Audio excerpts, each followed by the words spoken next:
네, 우리는 살면서 많은 오해를 하며 살지요.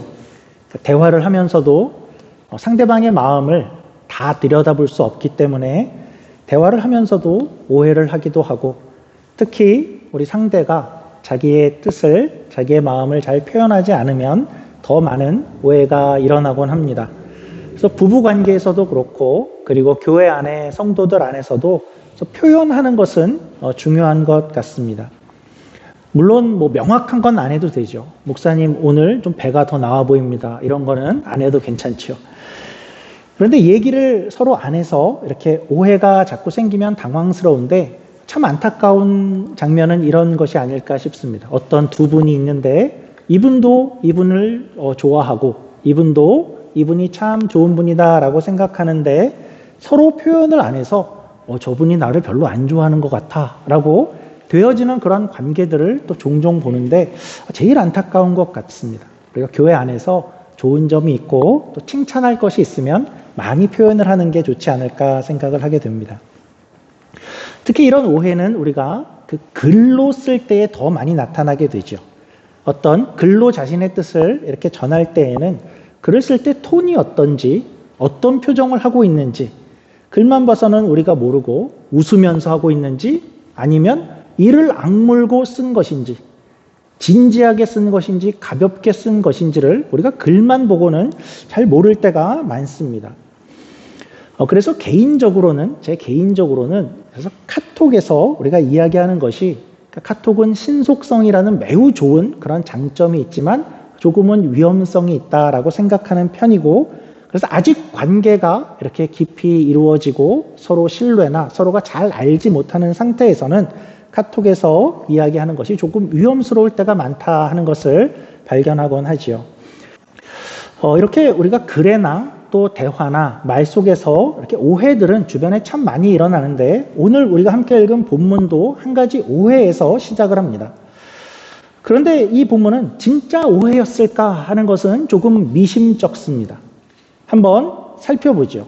그러니까 우리가 본격적으로 이 내용을 살피기 전에 먼저 9절의 앞부분을 좀 볼 텐데요. 9절, 우리 본문 9절 말씀입니다. 9절은 이렇게 시작을 하죠.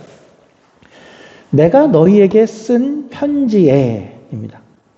내가 너희에게 쓴 편지에 라고 합니다.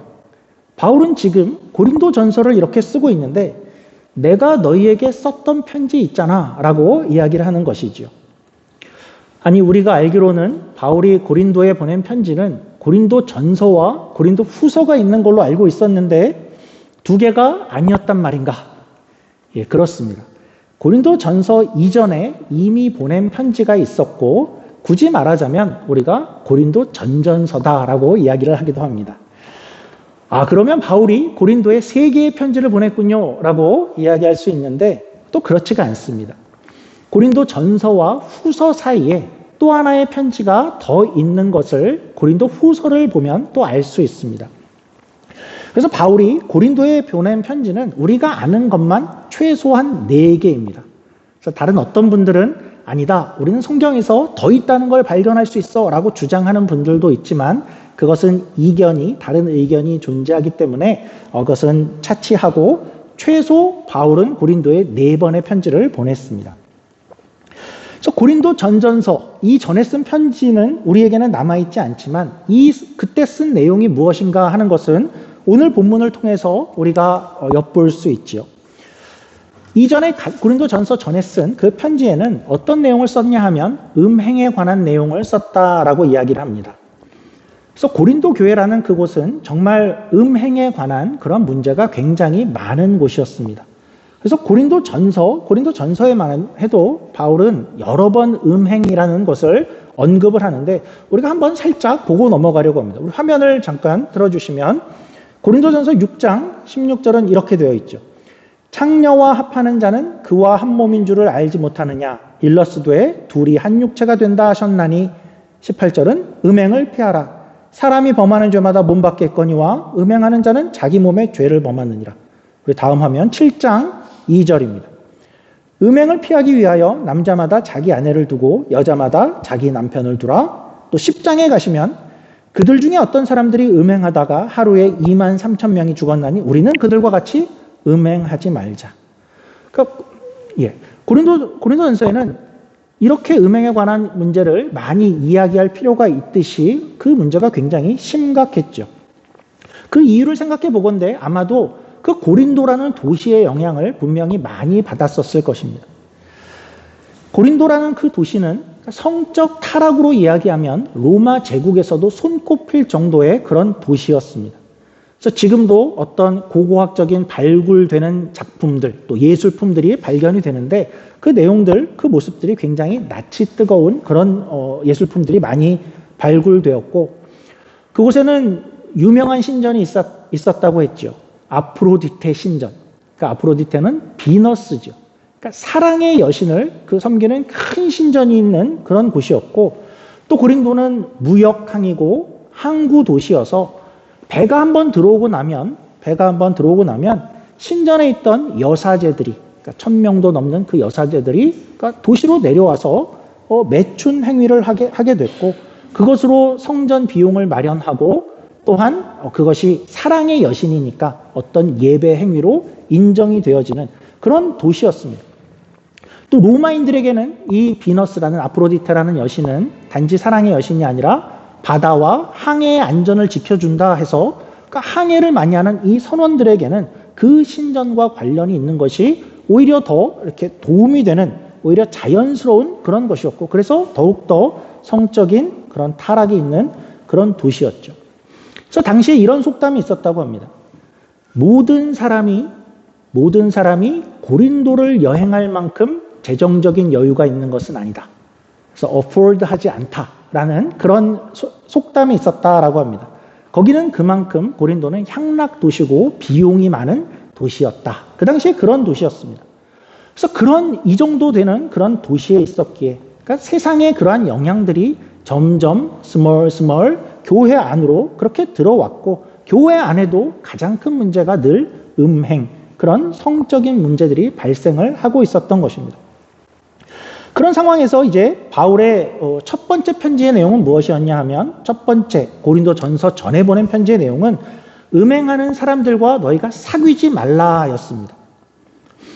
그런 말을 우리가 들으면 그냥 좋은 뜻으로 그냥 그런 거 조심하라는 뜻이겠구나 하고 그렇게 받아들였으면 너무 좋았을 텐데, 여기 고린도 교회의 사람들은 지금 하도 삐딱선을 타고 있었죠. 그래서 바울을 멸시하는 그런 사람들도 있었는데 그들이 아마도 주동이 되어서 아마도 이 편지를 굉장히 조롱했던 것 같습니다. 그래서 이들이 실제로 바울의 편지를 오해했다라기보다는 의도적으로 꼬투리를 잡은 것으로 보이죠. 이런 거죠. 아니 자네 바울이 보낸 편지, 그 편지 봤어? 거기 글쎄 바울이 음행하는 사람들은 사귀지도 말라 그랬대. 뭐라고?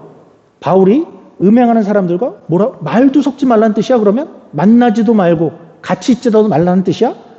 그러면 우리가 어떻게 사업을 하고 어떻게 회의를 하고 어떻게 시장에 가고 어떻게 우리가 사람들을 만나는 일을 할 수 있어? 어디 낚시를 가도, 바닷가니까 낚시를 가도 사람들이 있고 운동을 하러 가도 사람들이 있는데 그들과 말도 안 섞고 아는 척도 안 하고 그렇게 어떻게 살라는 말이야? 그 사람들을 어떻게 다 피해? 야, 여기는 고린도잖아. 그런 사람들이 얼마나 여기 많은데 그런 사람들을 다 피하려면 교회 문을 닫고 교회 안에만, 거기만 있으라고 하는 거냐? 바울이 또 말 같지도 않은 소리를 했나 봐. 야야야, 말이 나왔으니까 말인데 더군다나 어떻게 구별을 하냐? 음행하는 사람들은 이마에 음행이라고 쓰고 다니냐? 우리가 어떻게 구별을 하냐? 이거는 바울의 편지는 말도 안 된다라고 그렇게 조롱을 했던 것 같습니다. 그래서 이제 바울이 이제 그거에 대한 대답으로 그런 이들을 향해서 오늘 이 부분을 쓰는 것입니다.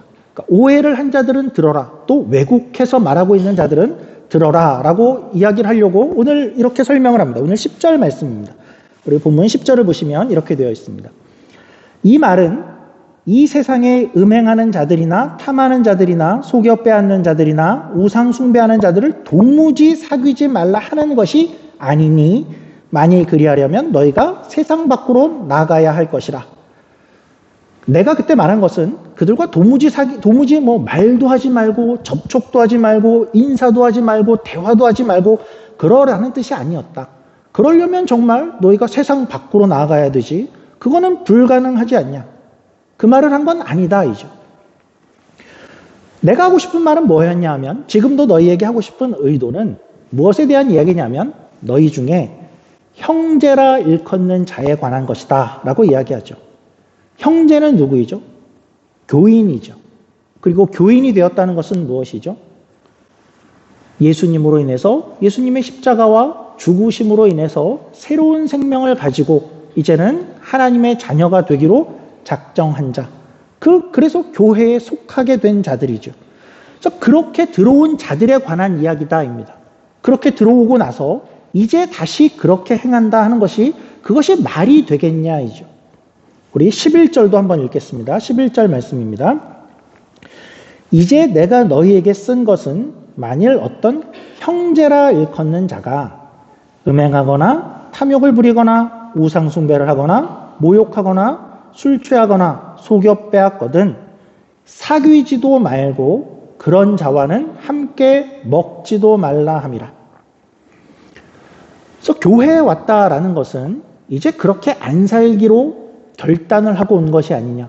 세례를 받고 교인이 되고 이제는 그 방향으로는 너희가 다 같이 공유해서 그렇게 살기로 한 것이 아니냐. 그런데 너희 안에 그런 자가 있고 그리고 너희가 그런 자를 아무렇지도 않게 여기고 있고 같이 교제하고 식사하고 히히덕하고 그렇게 아무 일이 없는 것처럼 같이 지내고 있는데 그건 안 된다이죠. 지난주의 내용과 연결되어 있죠. 왜 그런 일을 교회가 다 같이 묵인하는가이죠.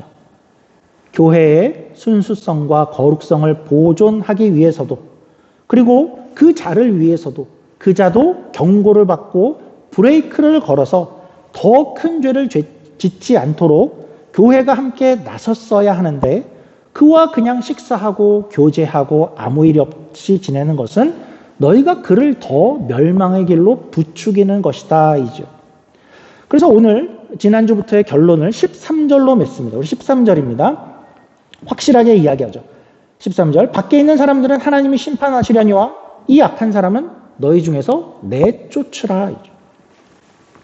그래서 오늘은 우리가 이런 생각을 조금 더 해보려고 합니다.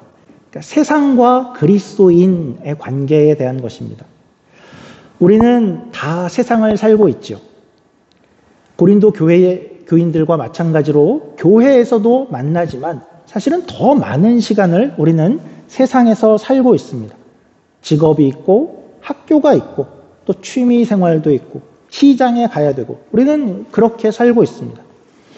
그러면서 사실은 우리는 많은 영향을 받고 있죠.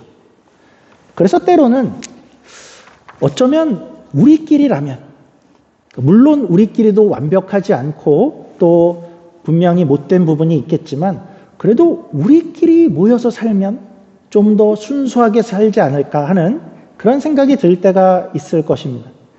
그러니까 세상과 섞여 살아야 되니까 고린도 교회처럼 의도치 않게 은연중에 우리가 자꾸 어떤 유혹을 받고 있는 것 같고 죄를 배우는 것 같고 그런 모습들을 자꾸 보게 되고 이것이 우리 신앙의 어떤 답답함이 되어서 야 그러면 우리가 다 피해서 우리끼리 살면 어떨까? 그러니까 저도 청년 즈음에는 이런 생각을 꽤 한 적이 있었습니다. 다들 보니까 세상에서 고생하는데 직장을 구하는 것도 너무 힘들고 직장에 가서도 관계로 너무 힘들어하고 우리가 사는 방식과 모든 그 방식이 다 맞지는 않는 것 같고 그러니까 우리끼리 이렇게 모여서 살고 그래도 돈은 있어야 되니까 어떤 밭은 좀 사고 어떤 작은 공장을 사서 같이 일하고 같이 예배드리고 오손도손 우리끼리 살면 얼마나 좋을까 하는 그런 생각이죠. 불가능해 보이지 않고 좋아 보이죠. 역사적으로 이런 운동들이 많이 있었죠. 그러니까 대표적인 것이 수도원 운동입니다. 수도원에 모여서 그들끼리의 삶을 만들어 나가는 것이고 또 광야에 은둔자들이 있었죠. 그리고 어떤 동네에 모여서 그 동네에 동네를 만들어 사는 그런 무리들도 역사적으로 많이 있었습니다. 모두가 다 좋은 의도이고 또 특히나 정말 의도는 좋은 것입니다. 정말 잘 살고 싶어서 조금 더 금욕적으로 유혹을 이기며 순수하게 살고 싶은 그러한 마음에 이런 시도를 해왔던 것입니다. 그런데 여러분들은 어떻게 생각하시나요? 이렇게 기독교인들이 동네를 만들어서 사는 것은 옳은 것일까? 적어도 그것이 성경이 추천하는 방법 같지는 않아 보입니다. 그러니까 이상하게 그것이 더 좋아 보이는 점도 많아 보이는데 성경은 그것을 추천하는 것 같지는 않아 보이는 것이지요.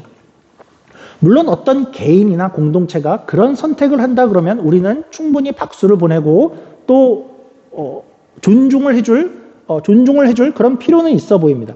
그러나 그것이 모두가 다 그렇게 해야 된다라든지 그것이 조금 더 성경적으로 바람직한 것은 않아 보인다라는 그런 뜻이죠.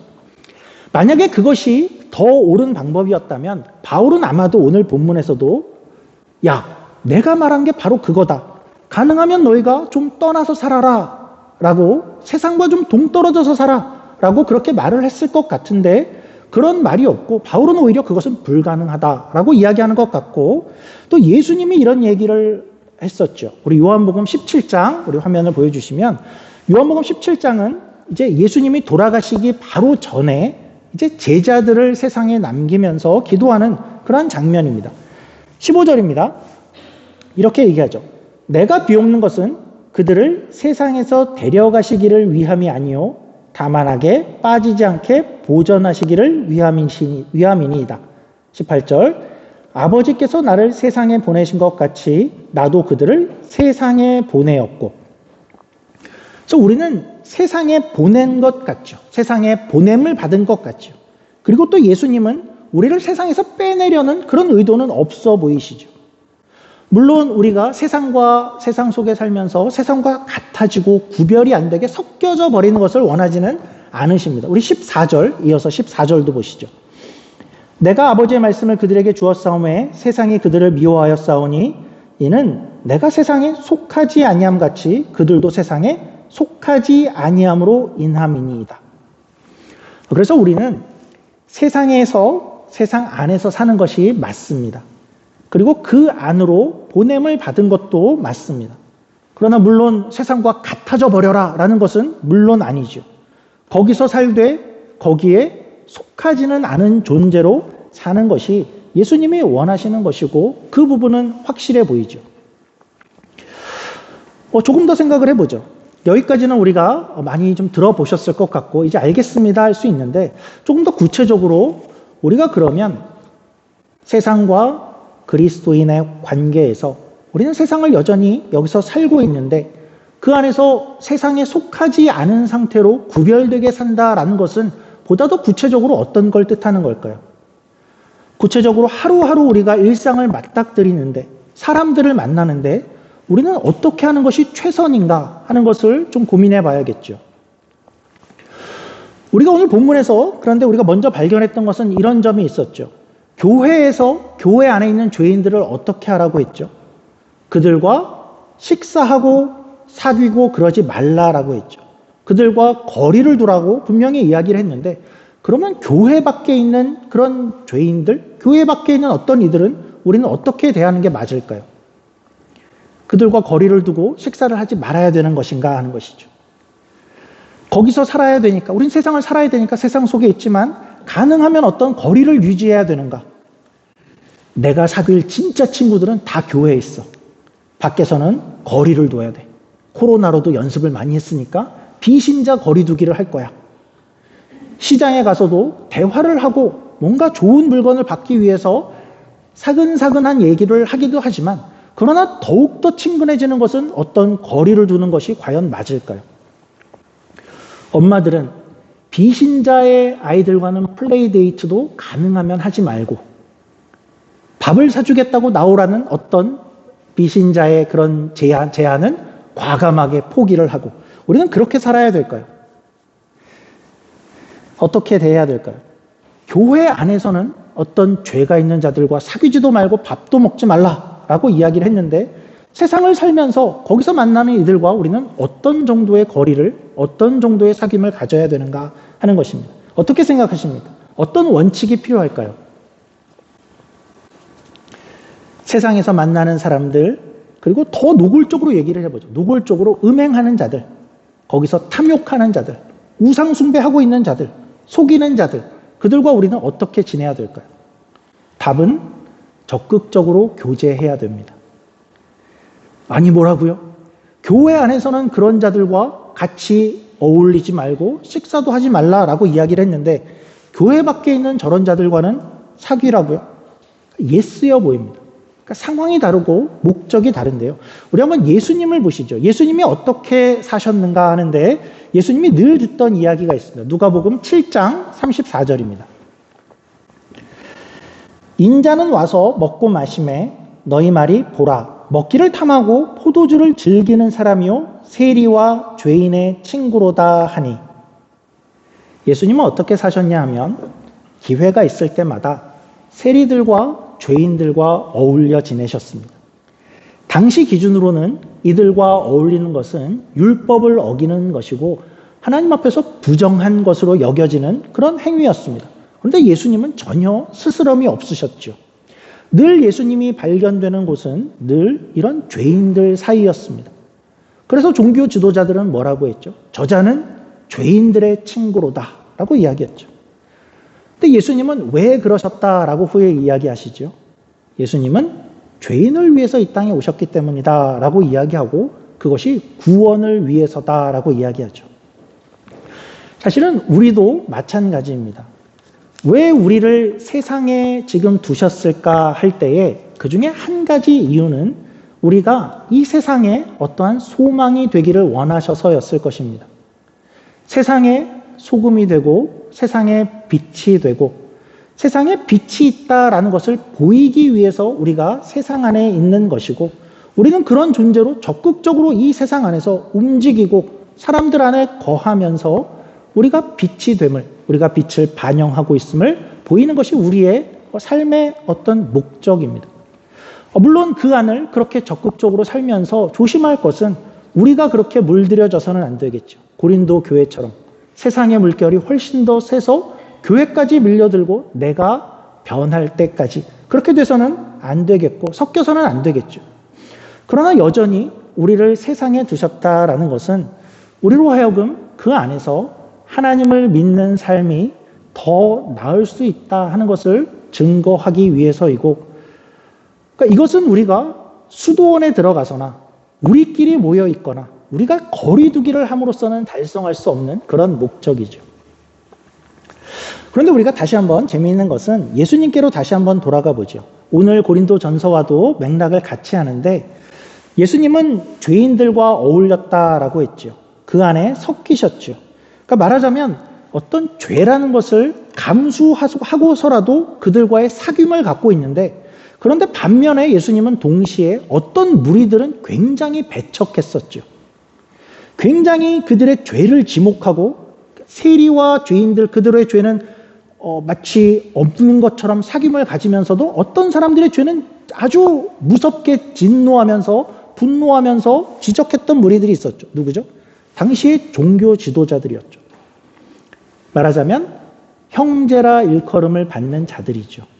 하나님을 믿는다고 하는 이들인데 그 테두리 안에 들어왔는데 그 안에 있으면서도 뻔뻔하게 교만과 자랑과 위선과 허세로 그렇게 사는 종교 지도자들은 오히려 아주 겁나게 무섭게 그렇게 대하셨죠. 그러니까 예수님은 죄인들은 사귀면서 지도자들에게는 분노하신 것입니다. 왜 그랬을까요? 그러니까 원칙은 이러한 것이죠. 그러니까 우리가 세상 속을 사는 이유는 그들과의 사귐 속에서 우리가 하나님을 보일 수 있어서입니다. 그래서 적극적으로 사귀어야 됩니다. 그러나 하나님을 아는 자들이 되고도 어떤 자가 하나님을 아는 자들이 되고도 그리고 나서도 죄 가운데에 아무렇지도 않게 거하는 것은 그것은 참아서는 안 된다라는 것이 원칙입니다. 오늘 본문과도 같죠. 그들과 말없이 사귀는 것은 그들의 죄가 옳다고 묵인하는 것이기 때문에 그러지 말아라라고 이야기하죠. 그러니까 우리의 원칙입니다. 어떤 죄보다는 죄를 갖고 있는 현재의 상황보다는 구원이 훨씬 더 큰 것입니다. 그러나 구원을 알고 난 이후에는 죄는 늘 묵인될 수 없는 것이어야 된다라는 것이죠.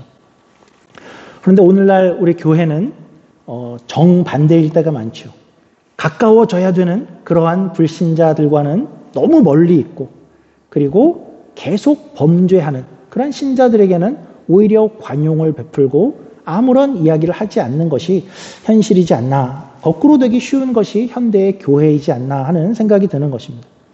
오늘 말씀을 마무리하겠습니다. 우리는 세상 속을 살게 되어 있는 그리스도인입니다. 어떻게 살아야 되는가? 첫 번째는 죄에 민감하게 사는 것입니다. 개인적으로나 교회적으로나 죄를 용납하지 않기로 그렇게 사는 것이 우리의 첫 번째 원칙입니다. 그러나 우리는 세상 속을 살아가는데 세상에 나아가서 하나님을 믿는 삶이 얼마나 더 매력적인가 하는 것을 그 안에서 적극적으로 그들과 사귐으로 보여주는 것을 우리에게 원하시는 것이 하나님의 마음이신 것입니다. 바라기는 우리가 세상을 살되 우린 세상에서 시간을 많이 보내되 그 안에 속하지 않았다라는 것을 기억하며, 그리고 그 안에서 우리 신자의 매력을 드러내고, 그리고 하나님 앞에 더 나은 삶을 보임으로 많은 사람들 앞에 구원의 길을 보일 수 있는 그런 저와 여러분이 되기를 주님의 이름으로 축원합니다. 기도하겠습니다. 하나님 아버지, 감사합니다. 우리는 막연하게 또 세상에서 많은 시간을 보내고 또 교회에 와서 예배를 드리고 그런 시간을 갖지만 우리가 세상과 어떤 관계를 가져야 하는 것을 다시 한번 생각해 봅니다. 하나님, 교회 안에서는 우리는 죄를 묵인하지 않을 것입니다. 하나님의 거룩한 교회, 또 하나님께서 예수 그리스도를 통해서 그렇게 새로운 생명을 주신 우리를 조금 더 순수하고 거룩하게 보존하기를 위해서 우리의 최선을 다할 것입니다.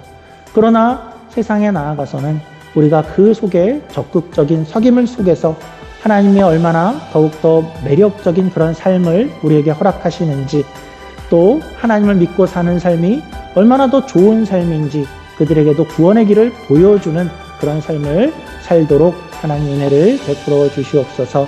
언제나 우리가 세상에 속하지 않음을 또한 기억하게 하시고 그것이 하나님의 영광스러운 자녀로 살아가는 복임을 또한 기억하게 도와주시옵소서. 감사하며 예수님 이름으로 기도드립니다. 아멘.